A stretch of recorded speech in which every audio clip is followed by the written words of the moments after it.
सूरह मोहम्मद का वजीफा है।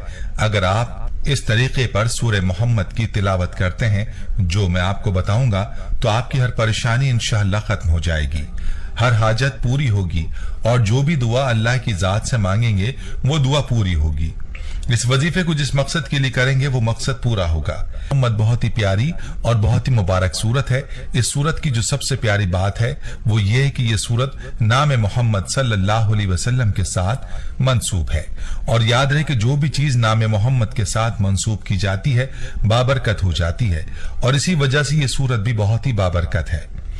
इस सूरत की तिलावत का एक फायदा यह है कि जो इसको पढ़ता है तो उसको आप सल्लल्लाहु अलैहि वसल्लम की जात से मोहब्बत हो जाती है। तो आपको भी अगर किसी मुश्किल का, किसी परेशानी का सामना है तो इस वजीफे को करें और अपनी मुश्किल, अपनी परेशानी अल्लाह के सामने रखें, जरूर आपको निजात मिलेगी।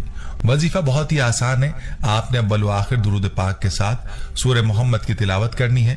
एक बार करें, 3 बार या 7 बार इस सूरत की तिलावत करें और अल्लाह ताला से अपनी परेशानी और अपने मसले के लिए दुआ मांगे। रोजाना वक्त मुकर्रर करके इस अमल को करें। किसी भी वक्त आप इस अमल को कर सकते हैं और अपनी परेशानी के खात्मे की नीयत से इस अमल को तब तक जारी रखें जब तक आपकी परेशानी या मसला हल नहीं हो जाता।